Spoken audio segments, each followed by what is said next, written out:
Hello guys, hope you are doing well. This is TJ and you're listening to Beyond the Ring podcast. This is my review of New Japan Strong, and this week's New Japan Strong we had a main match between this was a main event as well between Chris Dickinson and Filthy Tom Lawlor for the Strong Openweight Championship. So this match I had a great expectation, but this match kind of overshadowed at this week because of so many events that is coming up. Double or Nothing pay-per-view, SmackDown we had, and then we had AEW Dynamite as well, the special edition Friday night.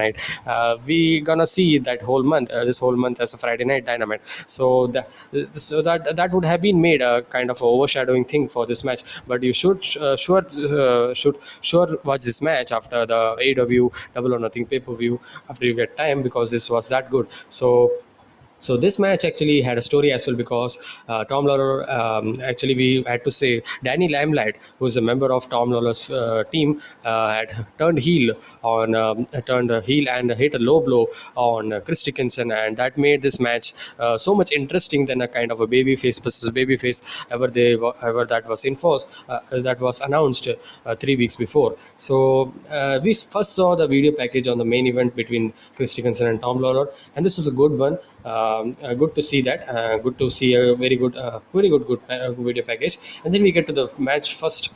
This was Clark Connors versus AGZ, and we had seen AGZ last week, where he's just like flamboyant, just like old Shawn Michaels stuff, kind of a character that he's doing when he was in the 90s. So a lot of resemblance there. So nonetheless, AGZ and Clark Connors, we know Clark Connors, Clark Connors, as he's recently graduated from LA Dojo, and he has actually got a new music and gear as well, and it's a pretty good. The music is pretty good, and he has his own small flair add on there. So coming to the match, actually some early takedowns were there. As I was saying, so the story of this match was like new face of LA Dojo versus graduated wrestler from LA Dojo. You could be understanding what I'm telling, because Clark Connors is graduated from LA Dojo, and this he's a new face AGZ is a new guy who's come up into the LA Dojo. So that was a story, and this was a very good opening match. We saw some early takedowns, control, and some feeling out process there, and some collar and elbow tie-up attempts, and strength advantage, test of strength as well. That was won by Clark Connors. Actually we know that Clark Connors' upper body strength and his quads are so healthy and strong, so strong that he can take down any big guy like 6 feet, 7 feet guy. He's that strong. So back and forth forearms and head is driven into the ring post as well. Some major highlights in the match. So then he finally got a face first suplex, and face first suplex as well, because AGZ was really trying to hit his power moves on Clark Connors, but he was not able to. As we know, Clark Connors is so powerful to hit that, because he was not able to pick up him, because he was such control was being put off by Clark Connors. So the finish of the match, we saw power slam with a strong spear. As we know, a spear that I love it, and one of the best spears in this era. But he still picks him up himself and got a brutal backdrop suplex, like drives him onto the neck and gets it. This was a fun, kind of a physical as well, a good opener, I would say. You could watch this match. This was a very good opening match. So then we get to the second match, which was Wheeler Utah versus El Fantasmo. So Wheeler Utah, he's a Ring of Honor guy, and El Fantasmo, he's everywhere in Impact Wrestling, New Japan Pro Wrestling, and in AEW as well, I think so. No, he's not being. He hasn't come in AEW. Okay, but. Getting in the match, actually some early back and forth control and feeling out process. So El Fantasma is like a very cocky kind of heel that is very overconfidence, that can do anything and everything. I know he's experienced, he's very good in what he does, and the commentary position also has the fair amount of division as dividing as well, because Kevin Kelly was saying good about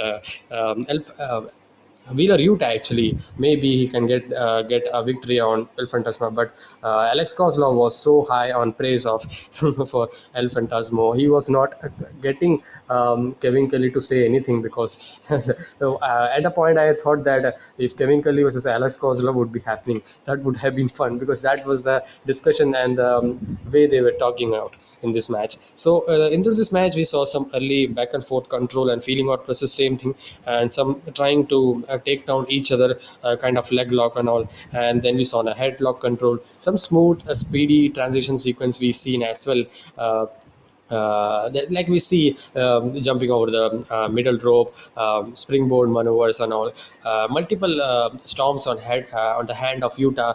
This was the main story of this because he was really targeting El Fantasmo. ELP was really targeting his arm. Wheeler Utah's arm. So he walks all over the top rope with his arm holding, and ELP was literally controlling him with that attack on his and that offense on his hand that he had made. He literally literally hit his hand. They showed us that was legit. So would have been painful. Sure. So Utah with the flying maneuver, then this has a good this was a good match actually. Utah actually later on tried to come back with his speedy maneuvers, flying maneuvers, but ELP finishes Utah with his patented what is say super kick, dangerous super kick that he says. So finish off this match. This was a good match, I would say. Not like I felt like opening match, but really a good match, I would say. Yeah. So next we got announced that as we are ending the May month, we are getting into the June month.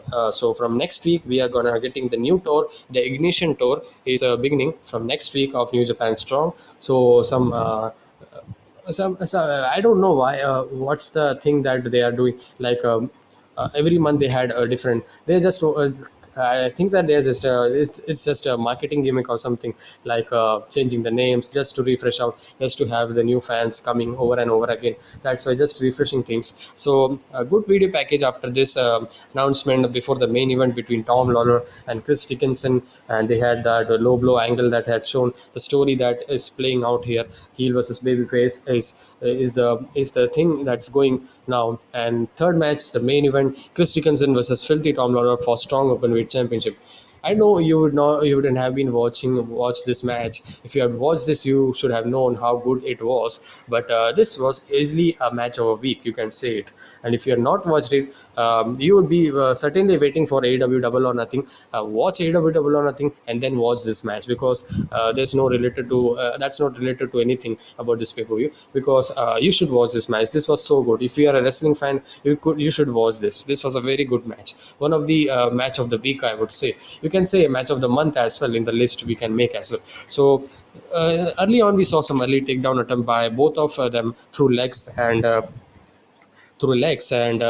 some mat based wrestling. So there was a two part thing in this wrestling, because the first 10 to 15 minutes, I would say, kind of 10 to 12 minutes would be kind of a mat based wrestling, the submission style, the mat based that they are so good at. Both Filthy Tom Lawler, he has a UFC background, and Chris Dickinson as well. We have seen his work in New Japan and all. He's very good. So he's very good as well in technical wrestling. So that was being playing out, and after some time, in the ending kind of 5 to 6 minutes or so, we see the match space changed to a very physical and brutal matter actually.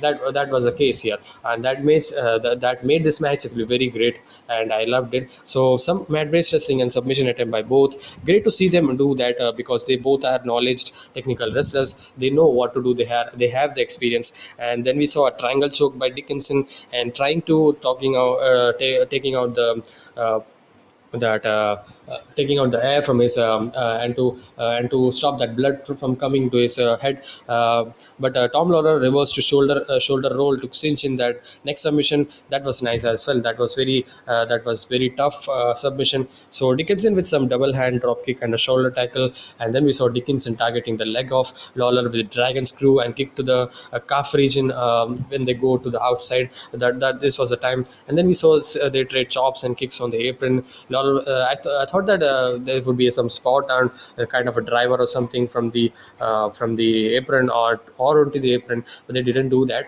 So Lawlor with a stunner onto the rope just to escape from his offense, and Chris Dickinson chop has most sickening third man. Both of them were chopping, but Chris Dickinson's chop has so much effect, and it was so nasty to listen. It was fun as well.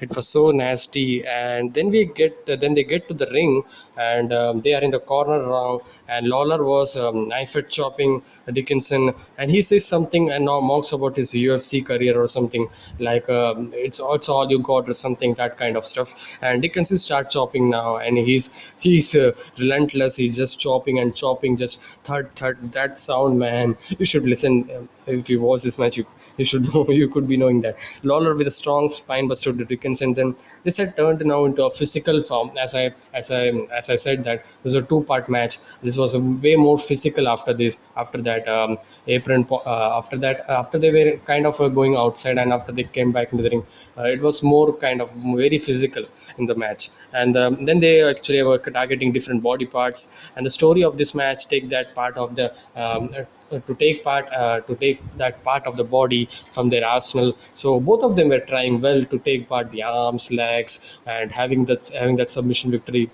having that very emphatic victory that they want, a very huge victory they want in their first defense and their first challenging to win the championship as well. Both were on their cusp, and the heel turn as well, and that feeling had hurt Chris Dickinson. And figure four leg lock locked in by Lawlor then, and Chris Dickinson reverses it, having pressure on Lawlor. Then he finally holds the ropes and rear naked choke. And this point, Lawlor was trying that rear naked choke, that submission based thing that he knows, and because he had that UFC background, as I said, he was in UFC. So rear neck choked hold by Lawlor, one of the turning points in this match. Dickinson with a great superplex, then it was a very great superplex, smooth superplex, very great. Dickinson with a fireman's driver then to the mat, and Danny and Kratos starts distracting them on the apron, and they are on the apron on both sides. And Dickinson with a forearm to Danny Limelight, and Dickinson walks to give Kratos a shot as well,